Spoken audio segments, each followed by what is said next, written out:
The next 3 stitches we're going to be taking a look at are the pad stitch, the whip stitch, and the cross stitch. And you can see here in this example of a jacket that has not yet been closed up that these are very, very useful stitches. Also, if you notice closely, there's my running stitch holding my taped edge down. So we're going to be taking a look again at the pad stitch, the whip stitch, and the cross stitch in the next few videos.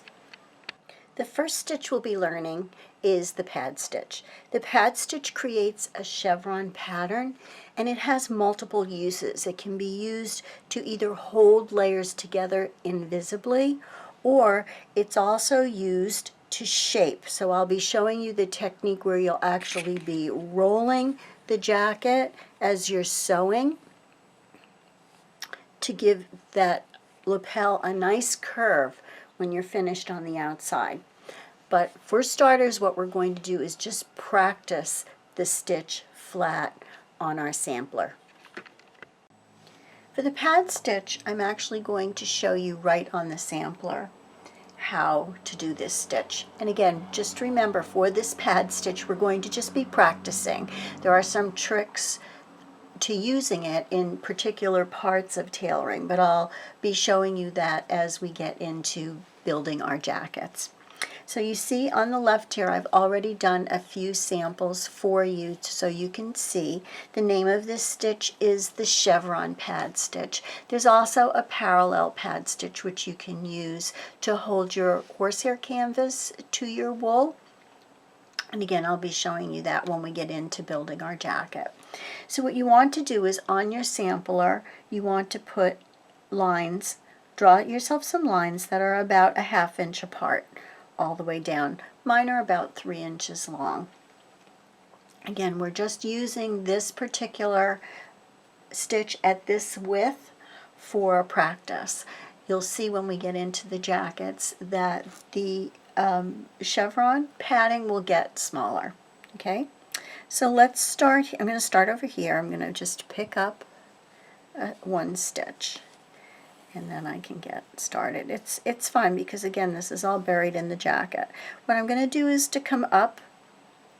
The distance is going to depend on the purpose of the pad stitch, and then I'm just going to put my needle in and come out straight on the other side and pull, and what will happen is it will create an angle, and I'm going to do the same again, just in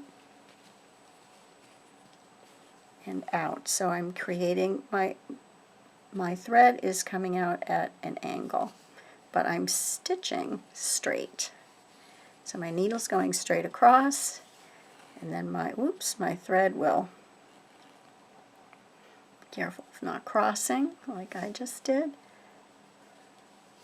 Again, you won't be working flat as I am, so it's going to go a little faster for you. Straight across.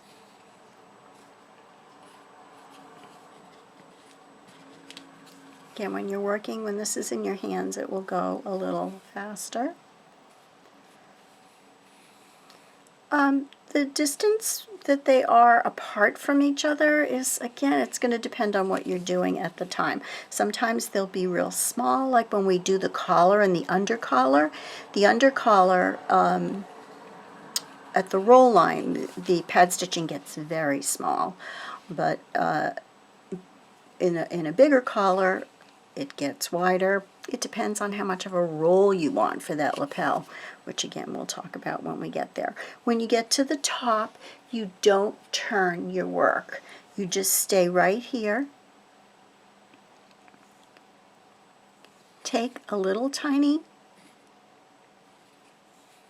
pick stitch, pick up a few threads,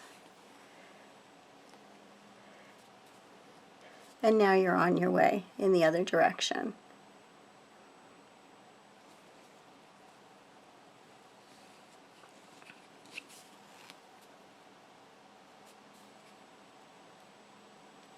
And now what I'm going to do is to meet those, get those threads to meet at the center there to create my chevron. So I want to keep them as even as I can. And I'm coming out right at the point of the previous chevron.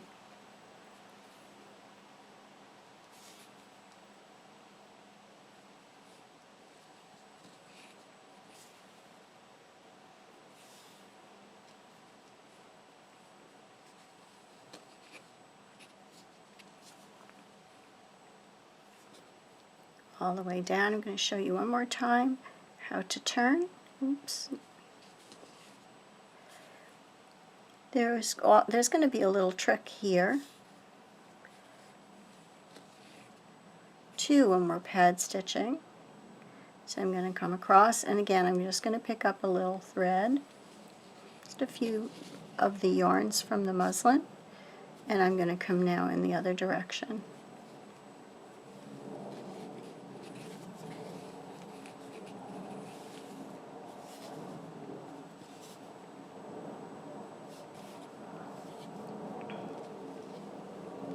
And that's my pad stitch.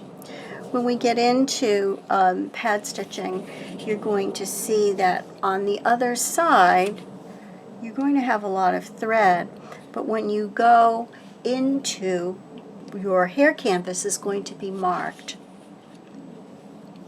with all of these lines. So you're actually going to draw on your in your hair canvas, and then you're going to be pad stitching, and you're going to be picking up fabric from the other side, but just by like one thread in the weave, one piece of yarn from the weave.